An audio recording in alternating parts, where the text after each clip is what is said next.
What is up, people? Van from the Vaniverse Gaming channel here, bringing you another First Impressions video. Today's video is going to be on Baldur's Gate 3.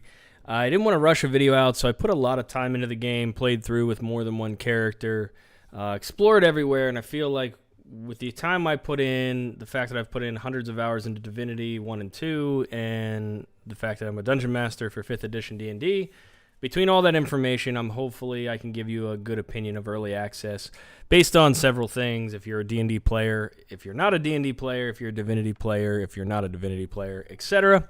And so let's get into the video. So first things first, I will say that this is early access, so anything I mention could absolutely change. But for the most part, the core of the game should be the same. If you want to pick this game up for early access, if you're okay dealing with early access bugs, because this game does have them, crashes, weird things, it happens, save early, save often, and you can go through it just fine, I feel like it's worth the $60. It's a very large map. There are a lot of things to do, and because you can play multiple different characters and have multiple different companions, the replayability or the replay value of just the early access map is fantastic. You know, if you get through it and you want to re-roll again, re-roll another character, go through it, it'll be a completely different experience, especially if you take different options, etc. So definitely worth it if you're okay dealing with the bugs and the crashes that come with an early access game. Now, let's talk about the gameplay. So from a perspective of someone who's going to buy this game, knows nothing about 5th edition D&D, knows nothing about Divinity, I think the game is going to be a little bit challenging to get into and to enjoy. If you've seen Divinity is such a huge game. The whole pool of Divinity is building your characters. Character builds is fantastic in that game. Using AoEs, deciding on how you're going to tactically take out things that are usually stronger than you, there's more of them than you, etc.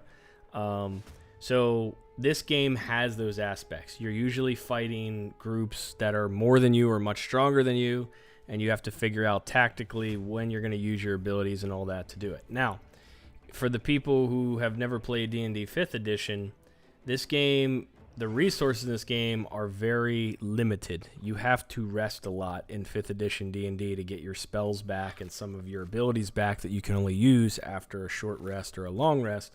So jumping into this game, there might be some frustration in your abilities constantly needing to be, you have to constantly rest to keep renewing your skills and your spells. Otherwise, you're just basically making basic attacks or cantrip spells, which can be used over and over again, and it can kind of make the gameplay feel a little bit stale if you're not used to that 5th edition rule type thing. In 5th edition, the whole idea of it is saving those big spells for when you absolutely need them. That'll change the course of the game, because you don't get a lot of times to take long rests in the tabletop, and you shouldn't have the ability to just throw a bunch of fireballs, re-rest, throw a bunch of fireballs, etc. This game actually allows you to do it. It's just very annoying that you have to constantly do a long rest. So for someone who doesn't understand 5th edition D&D, that might come as a cumbersome thing from just that perspective. Now, if you're a Divinity player, this game plays very much like Divinity. It has a similar UI, but like the movement, how you pick stuff up, how a lot of the controls are Divinity-esque. The thing about this game for Divinity players is it doesn't have, like I was saying about other players, it doesn't have the ability to do a lot of really cool stuff and a lot of crowd control and a lot of things you can do in Divinity games that you don't need to rest a lot in Divinity. There's always heals available. There's a lot going on there. You can switch your skills out at random on the boat. It's just much more user-friendly in all of that aspect. It doesn't have a tabletop rule set that it had to adhere to, and so I feel like people who have played Divinity, a lot of Divinity like me, and will jump into this game, they might feel it's not as grandiose, it's not as exciting with the way combat works, the skills are not as good, there's not as many of them. I just feel as a Divinity player, this might feel slower and not as exciting as Divinity 2 and 1 were. Now, for all you 5th edition D&D folks out there, this game plays very well against the tabletop 5th edition rules. I feel like this game was designed to appease that market of Dungeons and Dragons players who have not had a D&D game that was based on a D&D rule set in quite some time, and this does the job. The way they handle actions and bonus actions and what abilities are what, I mean, it's pretty darn spot on. The resting is a little weird even for a 5th edition D&D player. The fact that you, no matter where you are in the game, you can go to your camp to rest is kind of wonky. That I can like throw a couple fireballs, and then as soon as I'm done, I just click on the rest button. My whole party gets teleported to camp where I can sit down and rest, and then I just get teleported back to where I started. So it's kind of interesting. I feel like that mechanic is a little weird, but at the same time, I feel like it's necessary to put that into this game where you have the ability to rest often for the players who don't quite understand the 5th edition and how it's supposed to work. There are some skills and stuff that are not in the game yet. I'm hoping they're not in the game yet, like the dual wielding. You know, technically in this game, you need to have 2-weapon fighter to dual wield anything that's not like a dagger. Like you have to have a dagger in your main hand to dual wield a dagger in your offhand, where I'm pretty sure as long as they're light weapons, you shouldn't have to be able to do that. Like if I hold a rapier in my one hand, I should be able to hold another rapier in my other hand because they're both light weapons, and I should be able to 2-weapon fight.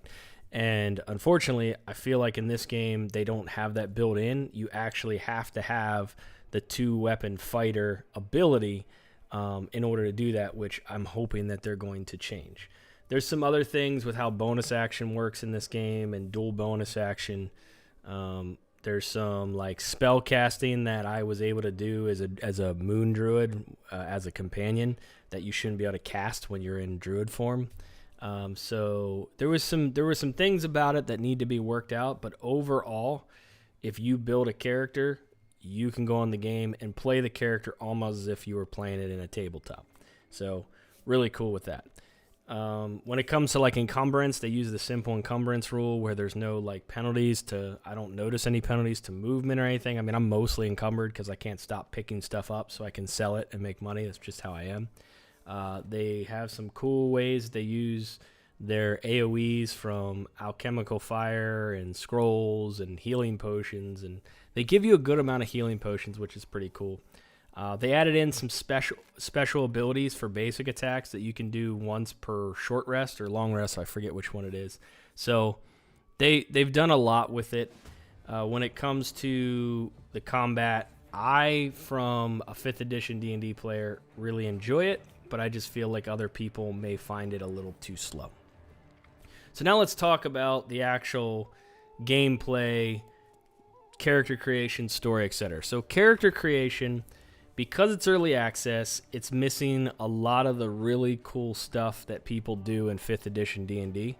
And I don't know if it's on purpose or if it just isn't in the game yet. So when you design a character that you want and you come in to build it in early access, a lot of the coolest abilities, feats, and subclasses or subraces are not in there, like Variant Human. You know, most people who play in 5th edition D&D, they're going to make a Variant Human most times if they're a min-maxer for power, because you can start off with a feat right out of the gate.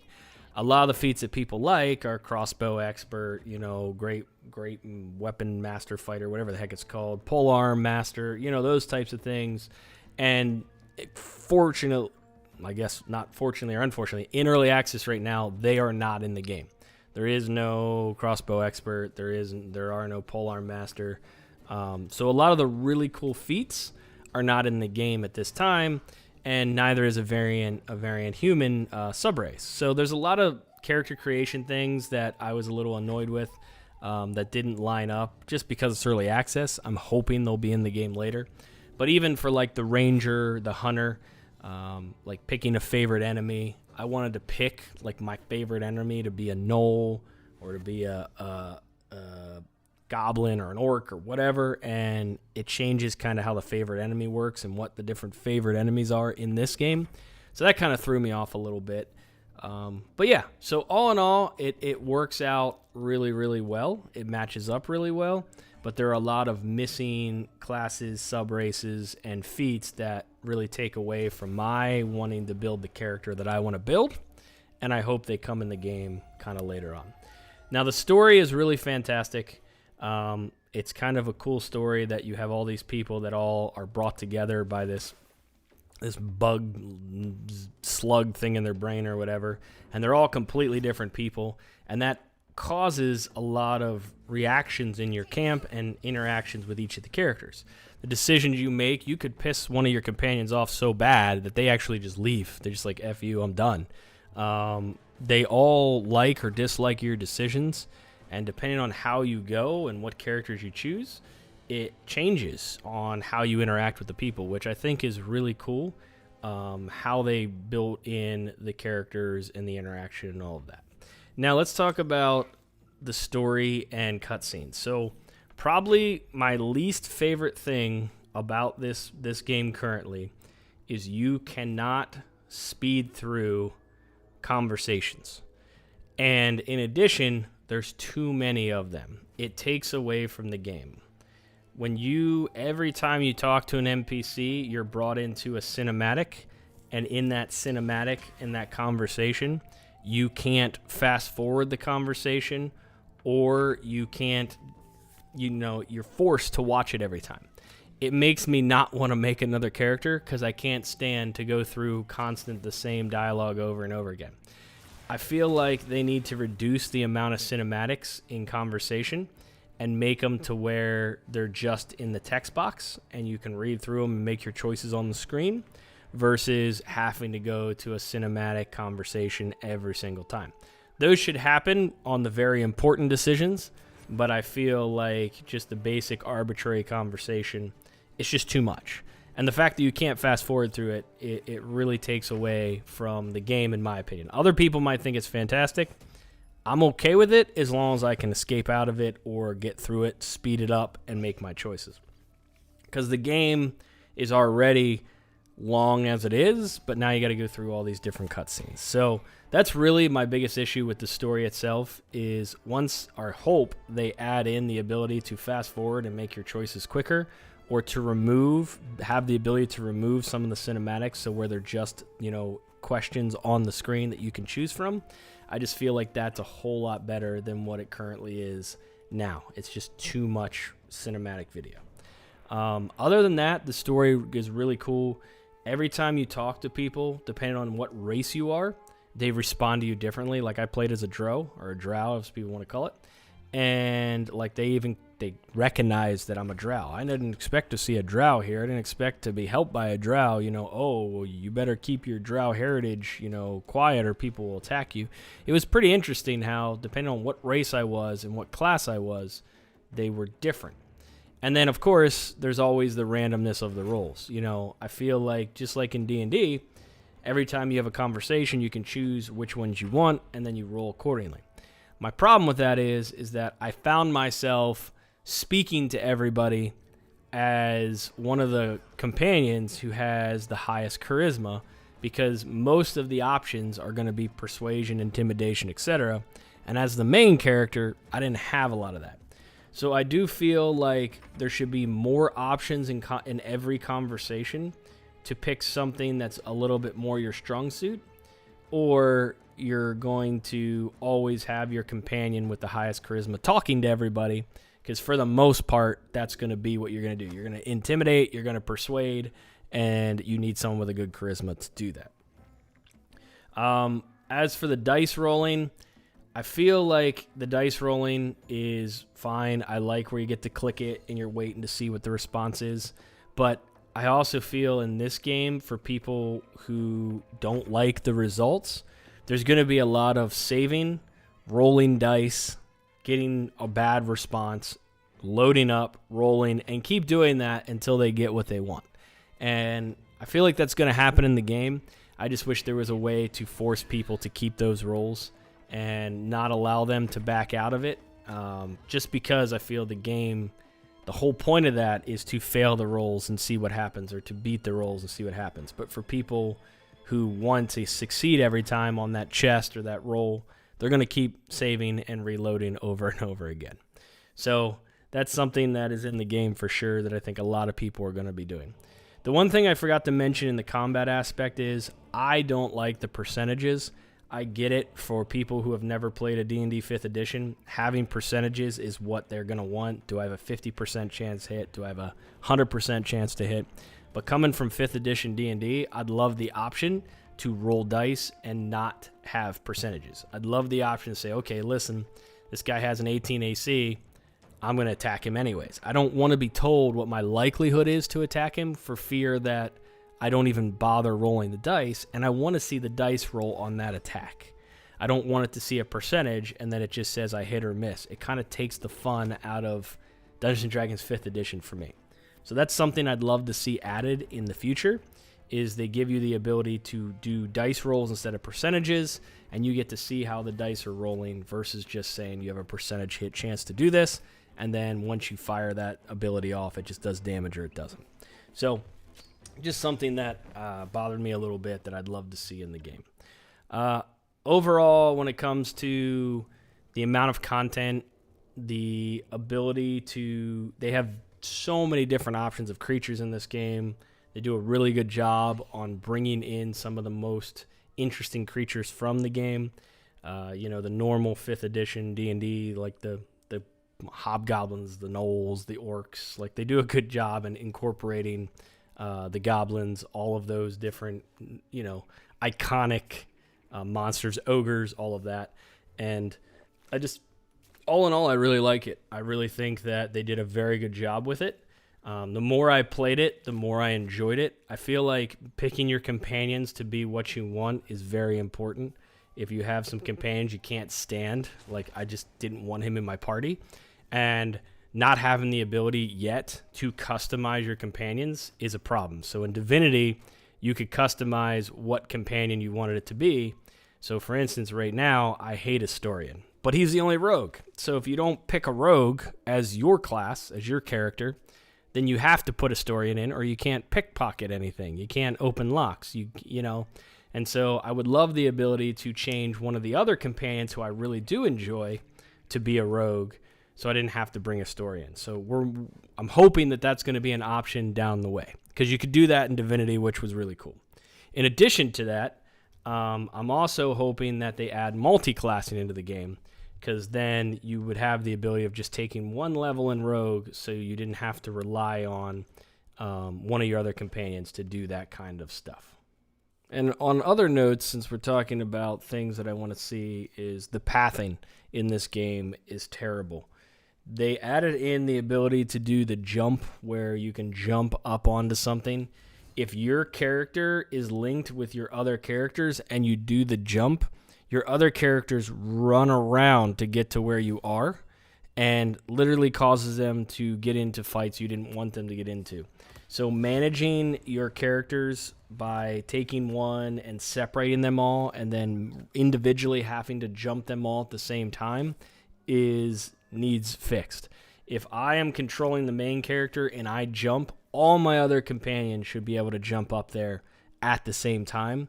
If they don't, that's a problem, in my opinion. But if you want it to have it that way, then don't make them move anywhere. Have them sit there so that they can all jump one at a time. If I jump somewhere, don't have the companions run around to get to where I'm trying to get to and be hidden.